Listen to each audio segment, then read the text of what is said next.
Continuamos ahora con Sebastián Chun.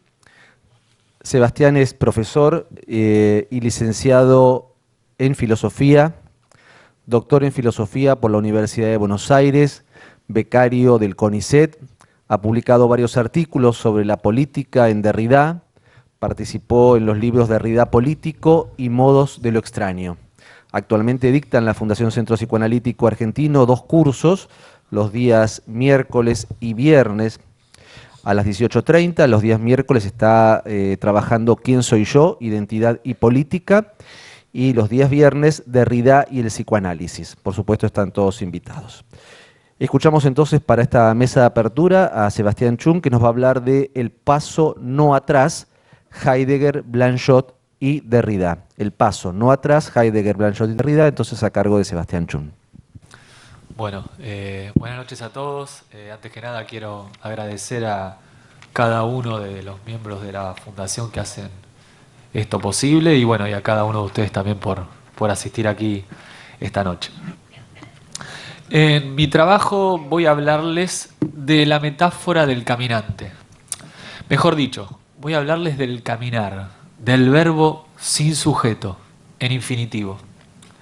Esta metáfora es una metáfora cara a la historia, desde la escuela peripatética y sus paseos filosóficos, atravesando al caminante sin meta final nietzscheano y al flaneur de Benjamin, hasta llegar al caminar meditativo de Byung-Chul Han. Pero acá me voy a centrar en un andar particular, el de Heidegger, cuya filosofía podría ser leída en su totalidad a partir de esta metafórica. Pensemos solamente en los caminos de bosque, transitados mediante un andar lento allí en la soledad de la Selva Negra, o su camino al habla, tal vez el nombre que podría resumir toda su filosofía. Pero esta metáfora, como señala Derrida sobre la cuestión de la escritura en Freud, o la metáfora arquitectónica para toda la tradición filosófica, no solo es un modo de hablar de, sino que determina aquello sobre lo que viene a arrojar esa luz que pretende exceder el lenguaje meramente literal. La metáfora entonces borra las fronteras que la distingue de la constatación o de la descripción, para volverse la clave de acceso al objeto que sueña como referente. Y como ya anticipa el título de este trabajo, voy a comenzar hablando del caminar heideggeriano para luego detener mi propio recorrido en 2 piedras en el camino. 2 obstáculos que el propio Heidegger señalará, pero buscando sortearlos. Piedras que ahora pasarán a estar en sus zapatos, porque señalan precisamente ese resto imposible que pone en cuestión cada paso que damos, incluso si ese paso, o sobre todo si ese paso, es un paso atrás. Los nombres que esas piedras asumirán esta noche serán los de Blanchot y Derrida. Comenzamos nuestro camino con Identidad y Diferencia, un texto del 57 que reúne 2 conferencias. En particular vamos a saltearnos medio recorrido y vamos a iniciar nuestra marcha a la mitad, en esa segunda parte del texto titulada La constitución ontoteológica de la metafísica. Pero este primer paso en realidad es un último paso, porque el texto en cuestión reproduce la conclusión de un seminario dictado por Heidegger en el semestre de invierno de 1956 y 1957, dedicado a la ciencia de la lógica de Hegel, allí en Tottenauberg. Ahora comenzamos a caminar. Heidegger comienza por acercar su proyecto filosófico con el itinerario recorrido por Hegel. Toma entonces los mapas de ambos proyectos, de ambos trayectos, para así establecer puntos de contacto y diferencias cartográficas. En primer lugar, señala que el asunto del pensar es en ambos casos el mismo, el ser.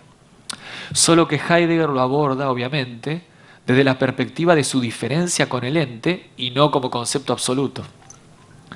La segunda parada en este recorrido es la norma para el diálogo con la tradición, de la cual Heidegger señala que también es la misma, en la medida en que se trata de penetrar en la fuerza del pensar anterior.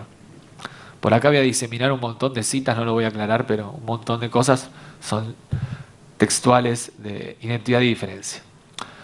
La diferencia es que Heidegger no busca esa fuerza en lo ya pensado, sino en un impensado del que lo pensado recibe su espacio esencial.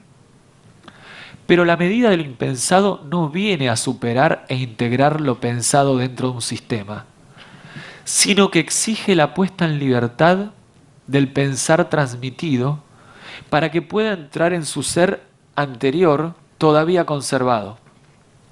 Es decir, hay que despojarse de las cadenas que nos aprisionan, que nos impiden caminar, y esto se logra retrocediendo, alcanzando el origen, recorriendo todo el camino que nos separa del ser anterior al ser del cautiverio actual, todavía conservado en la profundidad de la cárcel que habitamos. El tercer punto señalado por Heidegger en este mapa común es el diálogo con la historia, la cual para Heidegger no implica obviamente una separación, una Aufhebung, sino un paso atrás. Pero esto no significa, dice Heidegger, que debemos dar un paso aislado, sino que el paso atrás implica el modo de movimiento del pensar y un largo camino que conduce en cierto modo al pensar fuera de lo que hasta ahora ha sido pensado en la filosofía, hacia lo no preguntado por nadie a lo largo de toda esa historia del pensar, es decir, la diferencia entre el ser y lo ente. El paso atrás abre un camino, dice Heidegger, desde la diferencia ontológica hasta el olvido de esa diferencia, el velamiento que hay que pensar. Y si este olvido expresa el pensamiento occidental en la totalidad de su esencia, es decir, la metafísica, el paso atrás va desde ella hasta la esencia de la metafísica.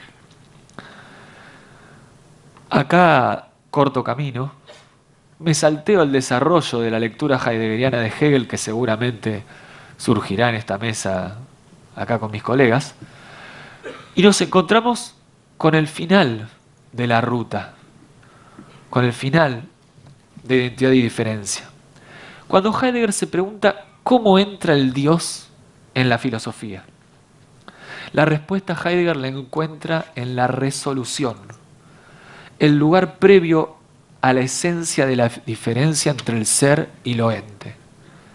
La metafísica, dice Heidegger, es ontoteológica porque piensa lo ente en cuanto tal en su conjunto.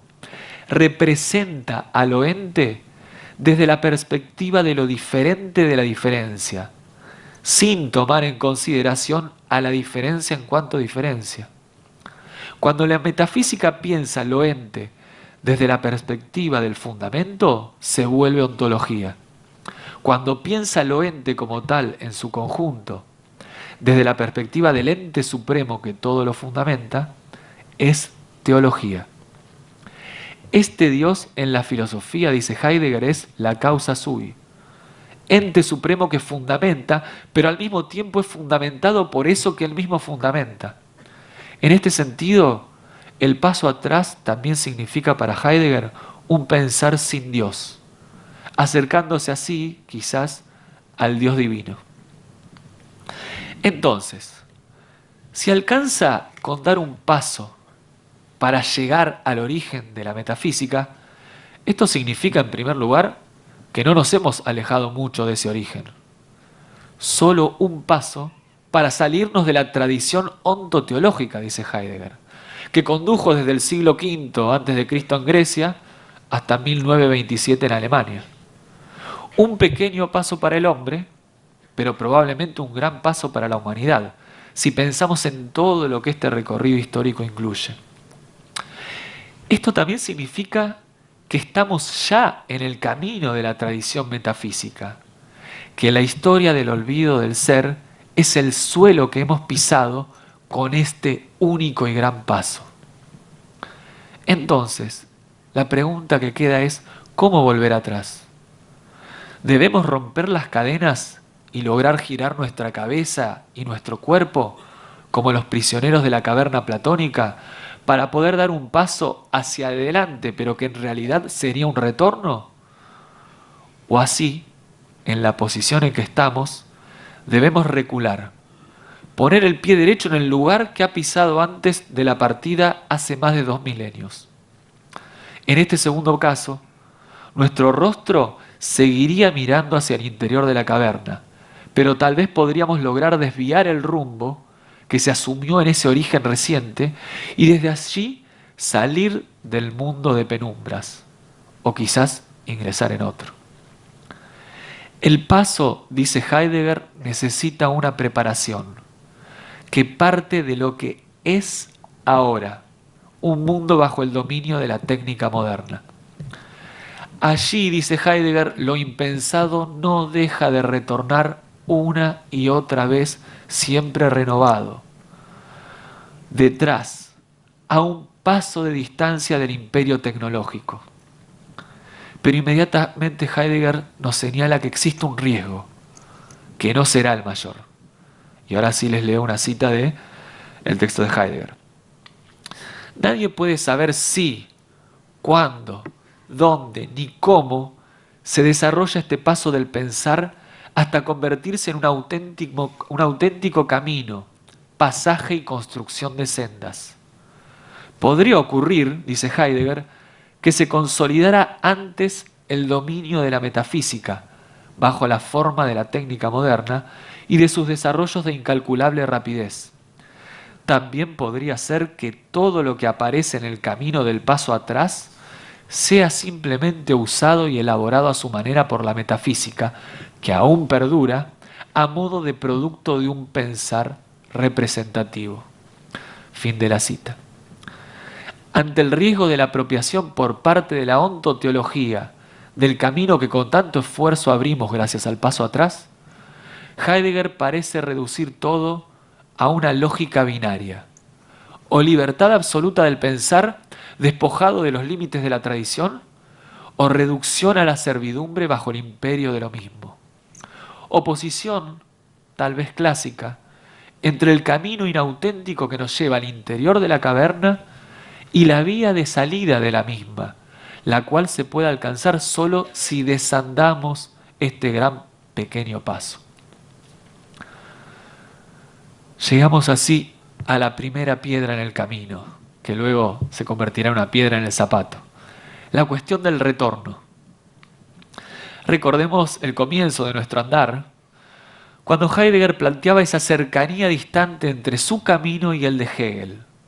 Y en particular su puesta en su destacar esa búsqueda de lo impensado. Heidegger allí señalaba que lo ya pensado solo es la preparación de lo todavía impensado, que en su sobreabundancia retorna siempre de nuevo. Y eso es una cita del texto. En realidad, el final de este pasaje podría ser traducido por siempre de nuevo en su abundancia llega lo impensado.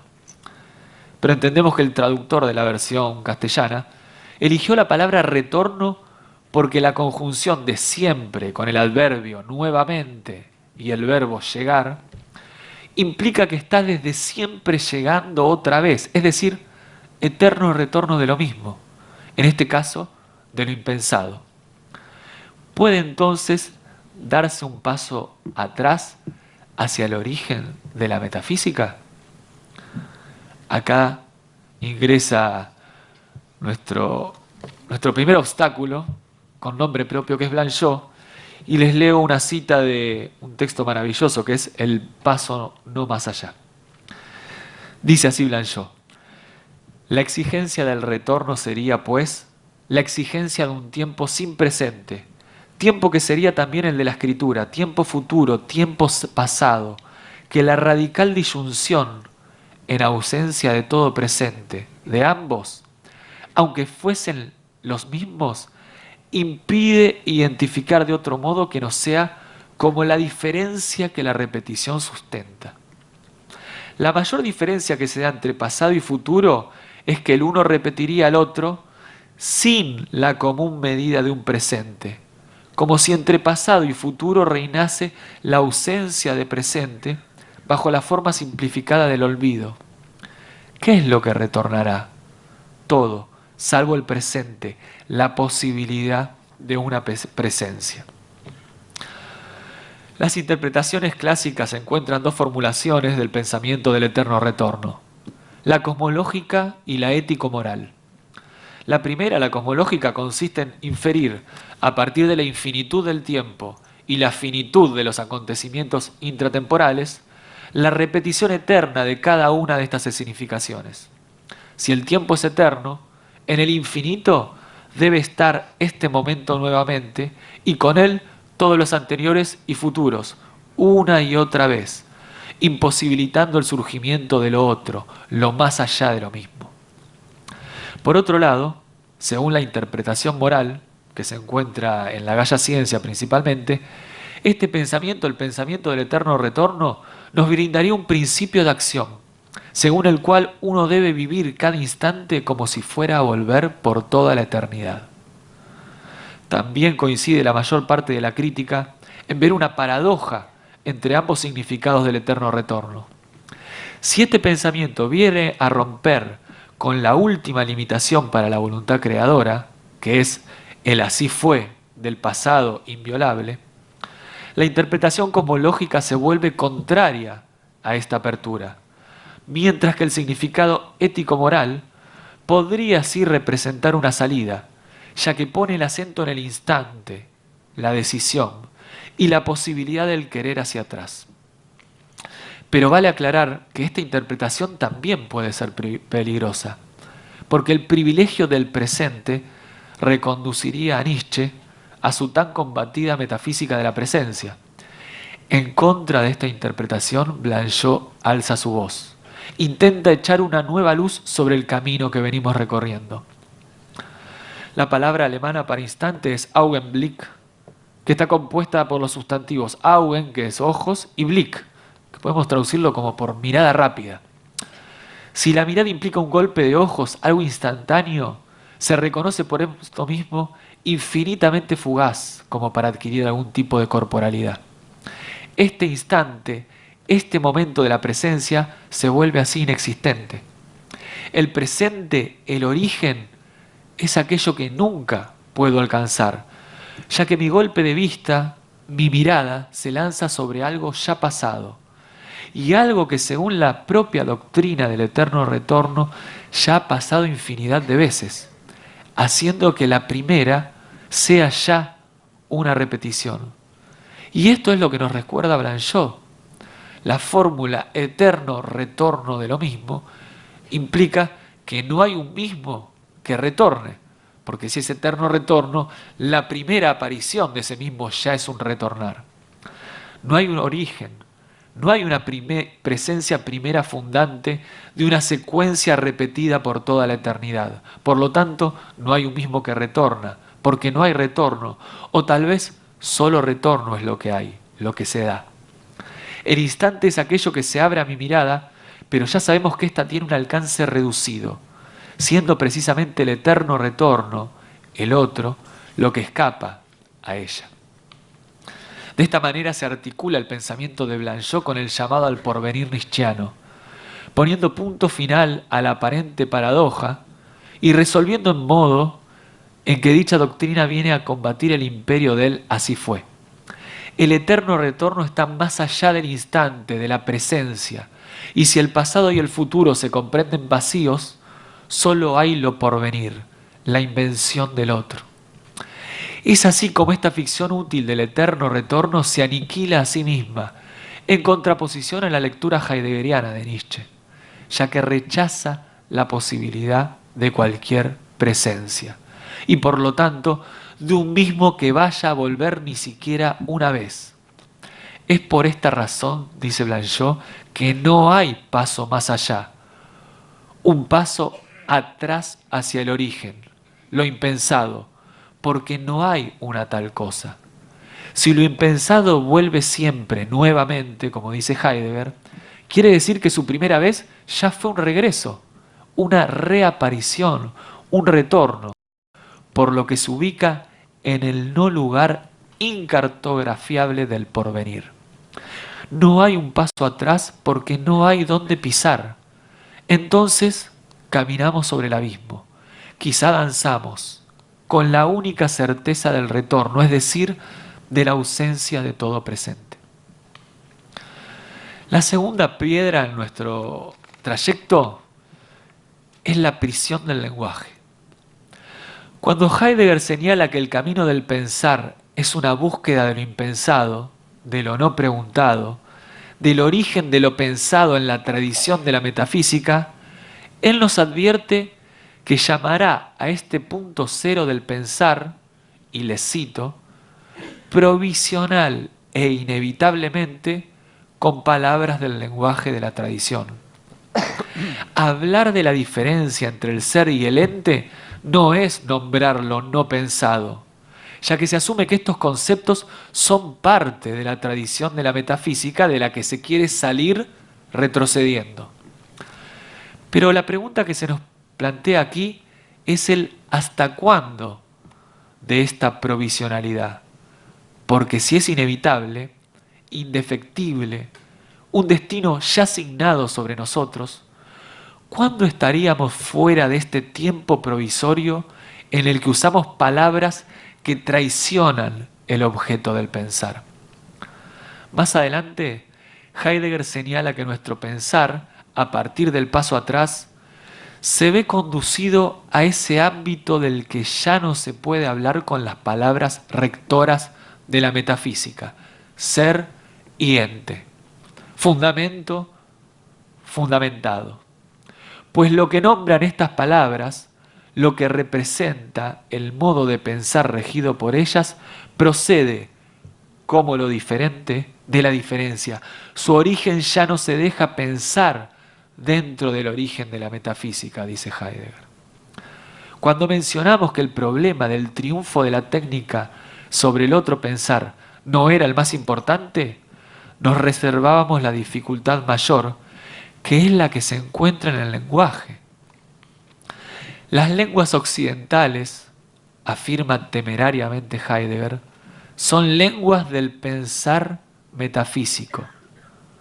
Sin embargo, de manera más que optimista, decide dejar abierta la pregunta acerca de si estas lenguas ofrecen otras posibilidades del decir, lo que también significa, dice Heidegger, del no decir que habla.